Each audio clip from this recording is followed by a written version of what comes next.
Everybody, welcome to Elite POV presents Rant on Wrestling. I'm your host, the King of Talk Style, Anthony DeStefano, and this episode goes back to wrestling. I know the previous episodes have been more personal about the wrestling community being better, about mental health, but this one is about the free agents of 2022. You told me that this is what you wanted me to talk about, so here we are. We're going to talk about it. Now, let me start by saying I know that 2021 was insane. AEW got so much talent, from Andrade to Malachi to Adam Cole to Bryan Danielson to CM Punk to Ruby Soho.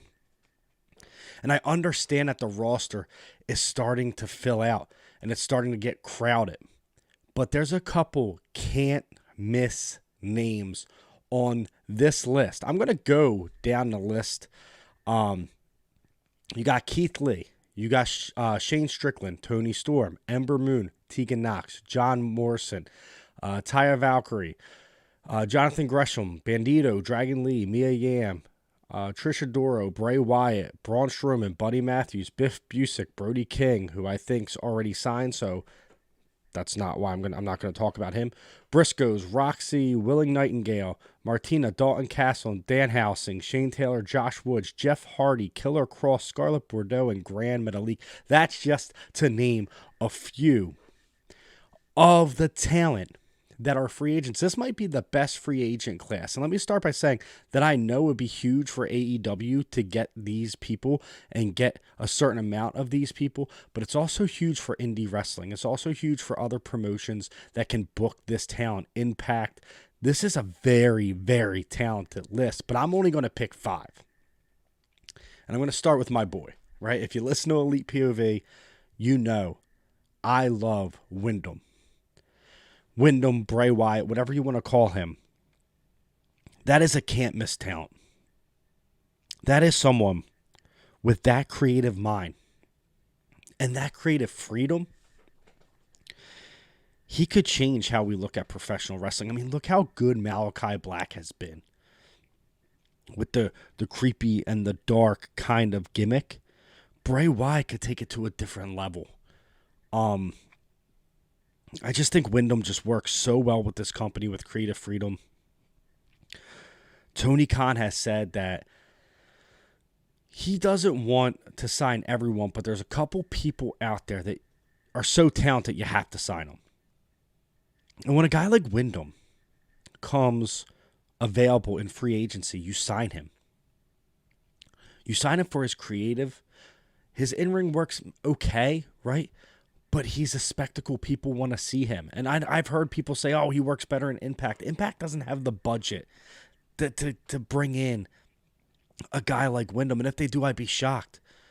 But imagine Wyndham with his creative freedom.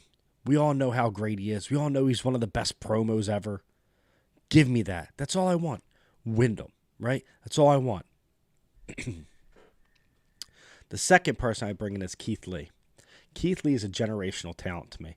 A guy that size, that moves that quick, that fast. He's a great promo. He can capture an audience.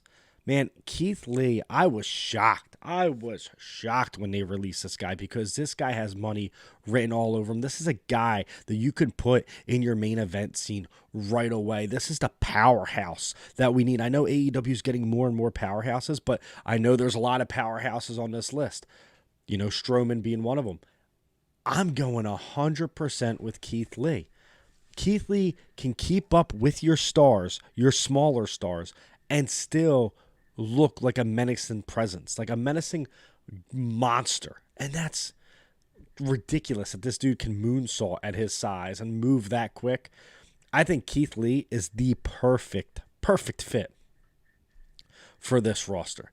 I think Keith Lee is someone that you can really, really build around. That is world champion potential. I know that everyone on that roster we could say is world champion potential, but Keith Lee is a champion in my mind. I mean, look at his run in NXT, double champ, great matches, kept up with the smaller guys. It is a perfect marriage between him and AEW, and let's just hope that they sign Keith Lee. Now, the third one third free agent I'm going to go with is someone who just quit WWE, and that's Toni Storm. Now, I've been a fan of Toni Storm's work before she was in NXT. She is unbelievable. We got a taste of it in NXT. We got a taste of it in NXT UK. We've seen it in progress. But Toni Storm, that is an elevation of any talent, I believe, in AEW. I think she goes to AEW, and she's the best female wrestler on that roster. I think she could change that whole division. She's a rock star. The moves that she does, her look, her gimmick. Man, what a huge signing that would be for AEW. I really think that Toni Storm is that Jon Moxley-like signing. Now, I know I love Ruby Soho, but I think Toni Storm, you sign her to AEW, and that division becomes 10 times better, and people start taking it a little bit more serious. And they've done a great job building that women's division. I'm going to talk about that on an upcoming episode. I think that women's division in the past year has transformed so well. But if you add Toni Storm, forget about it. It's only going up. And that's what I want to focus on now, is building that female roster, building the women's division even deeper. And the girl with the shiniest wizard, Teagan Knox. Now, if you don't know Teagan Knox, man, she's amazing. She can go. Haunted by injuries, though. Haunted by injuries, but it is a high-risk, high-reward type signing. You sign her and she stays healthy, you're getting one of the best female wrestlers on the planet. And just like Toni Storm, the gimmick, the character, the look, everything is perfect, right? I think that she would fit in perfectly. Man, can you give me Teagan Knox for Serena Deeb? Like now? Can I get that? Because I think that match would be phenomenal. Now, I'm trying to stay under 10 minutes. I have COVID, so I'm out of breath already, right? But there is one more signing, right? One more signing. And this is someone I believe got really lost in the shuffle. Because in NXT, she was unbelievable. And we got to see her build up. We got to see her reach the mountaintop. And then she went onto the main roster, got lost in the shuffle, went back to NXT. And that's Ember Moon. I don't think anybody on this list has the athleticism of Ember Moon. Ember Moon is amazing. And again, she could have creative freedom with that gimmick. I know like when she started, it was like a werewolf or werewoman, whatever it was, right? And I loved it. And the fun thing about AEW is you have these gimmicks, like Statlander's like an alien, right? You have these gimmicks. I mean, they have a fucking wrestling dinosaur, right? That's what. But Ember Moon, with the creative freedom to kind of mold her character how she wants it, to tweak it and turn it and make it hers. With her in-ring ability and her athleticism. Again, imagine this. Imagine that women's division with just, and this is just 3. Mia Yim's on the list, right? I didn't even mention her. Roxy's great. I didn't even mention her. Taya Valkyrie's great. But these 3. Ember Moon, Teagan Knox, and Toni Storm. Imagine how much depth and how much veteran leadership and how great of wrestlers this roster gets. I mean, this free agent class is insane. I know Jeff Hardy's on the list. I think Jeff Hardy's going to come, right? I said 5. I can see 10 of these people signing this year.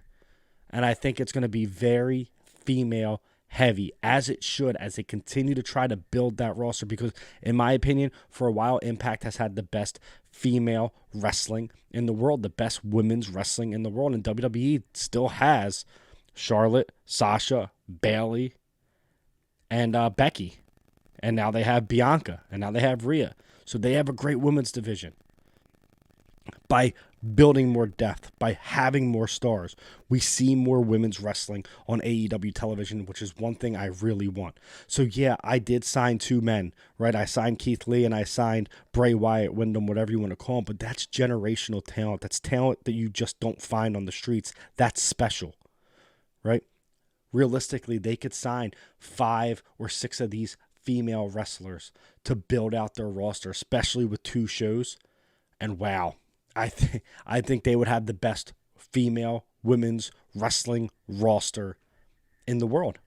I do. Those 3 signings alone, I think, puts them over, right? Because you have Britt Baker, you have Ty Conti, you have Anna Jay, you got Thunder Rosa, you got Ruby Soho, you got Jay Cargill. These are all people that broke out this year, right? It's just crazy to think how far this company's come, and I can't wait to see what happens in 2022. Now, what names on this list would you sign? Give me 5 names. Give me the reasons why you would sign them. Let's talk about it. Let's discuss. Thank you so much for tuning in on Rant on Wrestling.